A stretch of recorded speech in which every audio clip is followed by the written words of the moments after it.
How you doing, Trev2323 here. I'm talking kind of loud because I'm by the little pond that I got here, the indoor little fish thing I have here. I had the plastic down lately for a while because it was actually colder in there. I didn't wrap the pipe around my radiator pipe shit, was I planning to do. It's been here for about a month and a half, I'd venture to say right now, but I wanted to show you two things. One, the clarity of the water. The water's like crystal, not crystal clear, it's a little hint of green, but I mean, I got so much big fish in there. And two, with the pump, it's kind of loud, that's why I know that, but how much water is coming out with the pump. If you can see that, the water, this was the actual pipe that was designed for the water to come out of, but it's going so fast, it's actually overflowing, where I had to put this close so it didn't, you know, overflow into here.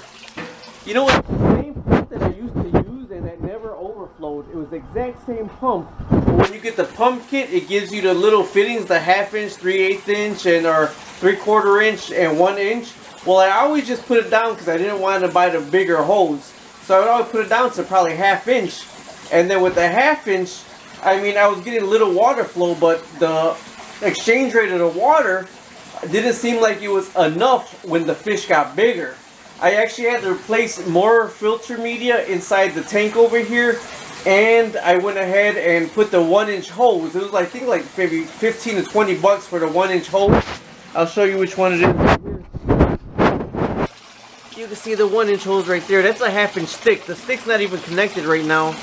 The hose is right there, and that's only a 1 inch hose hooked up to my Harbor Freight pump. I got the, I think it's the $30 Harbor Freight pump. I think it's 990 gallons an hour. But like I said, so if you leave it at the 1 inch, it pumps so much more water than putting it down to the 1/2 inch. With my little thing I got here to drain my biofilter. This is my biofilter. Just a dog. You put your dog food in there. I put a bulkhead on there. I kind of caulked it because this is soft plastic, with a shutoff valve right here, and this drips out so I could drain that out. Okay, let me see if I can see inside my filter media here. There's inside the filter media, and if you can see, those right there are filter pads for a regular fish tank. I think I have like 8 of them in there. And then also look all the way to the bottom. The rest of it is filled up with sponges from the dollar store. All those are sponges from the dollar store. I bought like the whole roll from three of them for $1.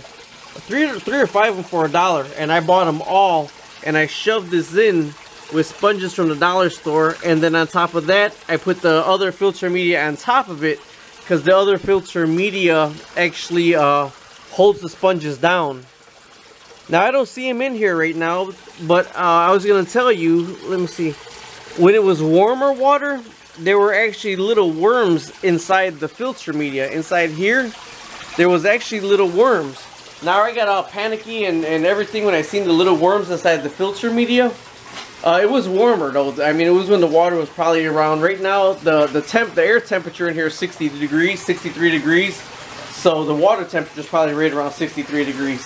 But it was probably maybe about 70 degrees, and what I do is I go to the local ponds or whatever, and I get the plants and I stick them in my pond from outside.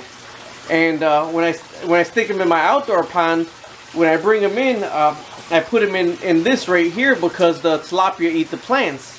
So apparently, from what I've been reading, is the little worms in the roots will actually go in your biofilter, and it's really not bad. Here was the difference. When you look at your biofilter in any fish tank, you see the kind of fish feces building up on it. See the little fish feces building up on it? Well, I noticed when I had the little worms that all that was clear. All the fish feces was completely eaten and disintegrated. And then what I would do is, well, what I did it twice. So I'll tell you the difference what happened. The first time, I completely rinsed out my biofilter. I mean, I did my partial water change and completely washed out, rinsed out my biofilter. You know, that was the worst thing to do. It took my tank like maybe, or this right here, like 2 weeks to build up enough bacteria. It stunk, everything. It was so terrible because I cleaned out the biofilter. I did my partial change on the same day. So now all I do is, with my bottom drain there, I shut the pump off and I drained this tote right here. And what it is it'll be crystal clear, just like the water from the little pond here, crystal clear to the bottom. And at the bottom, it'll stop. And what I have to do is I put the pump back on and I just swish around water in the biofilter. It stirs up the bottom, and then all the black sediment at the bottom will come out. But I don't swish it around to clean the filter media. I swish it around to stir up the bottom to get all the black sediment off. And so when these fish go to the restroom and it pumps it up in here, all this filter media catches up, but the black worms were living off of that, eating that, and then digesting that, and their feces was just sitting at the bottom. So it's actually working out pretty good. But now that it's colder, those worms ain't alive in here anymore. So I know by next summer these are going to go back outside again, and I'm going to get some more plants from the ponds outside and put them in there. But for now, I mean, it's working really good. It's crystal clear. I don't know, I would venture to say maybe this is a 30 to 50 gallon, it's just a dog food tote. I did buy the bulkheads off the internet, and like I said, that's to drain it from the bottom. Drilled hole in the top, it goes in here and it overflows in the pipe, but the pump is pumping so fast it's overflowing from 2 different locations. But I don't mind, it is pumping the water really good through the filter and really working really good. So that was my update on it right here. The fish with this cold weather haven't had any more babies. They'll have some more babies when I throw them outside and it gets hot, but right now I'm fine with where it's at. Alright, and if you can see, my ghost peppers are still doing good in the winter. Those are all my baby ghost peppers. Still doing really good. I feed them with the water from the pond. Alright, this is Trev2323. Just keep you updated. Thank you. Bye. Okay, so I'm explaining a little bit where you can hear me, what I was showing you downstairs, or what I'm going to show you. I'll probably edit this in the beginning. But this is one of the murals that I did also. But different story. The actual filter box, the biofilter I brought inside was actually the same biofilter that I used outside for my tote and my pond.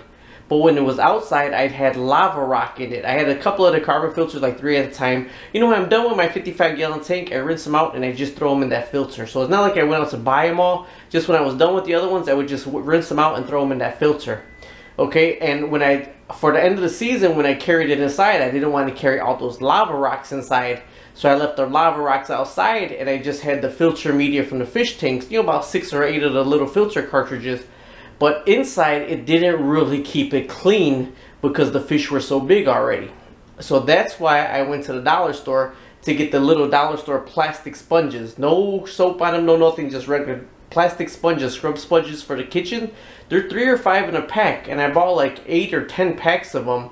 And I put that all in the bottom of it, and then I put the heavier filter cartridges on top. Now it did take about 2 weeks, maybe 3 weeks, to build up all the bacteria to keep that big thing clean, but it did work. What I was saying about the worms is they're like little microscopic brown worms inside the filter cartridges in the sponge. And I looked it up, and they said that they're harmless, that they actually come off of plants if you bring plants in from other ponds. And of course I bring plants from the ponds all the time to throw in there because the tilapia eat the plants. So in this, when I bring it in for the winter time, I throw the plants and everything in that pond, and you see they're all gone because the tilapia ate them. But the little worms from those roots actually went into the filter media. But what I did notice is the feces that build up on all the filter cartridges and filter media, with the worms in there, there was none that was clean. So the worms were eating that and then digesting it. So when I cleaned out the biofilter from the bottom, that's where all the sediment was sitting and flush out. Another thing I learned is do not completely clean out your filter, your biofilter. I don't know what I was thinking. One time I had a brain fart. I cleaned out the whole filter thing spotless. Man, my house stunk for like 2 weeks, 3 weeks for it to build up the biofilter. Now I just rinse it out and get the sediment out the bottom. Alright, hopefully some of this information helped. Talk to you later. Bye.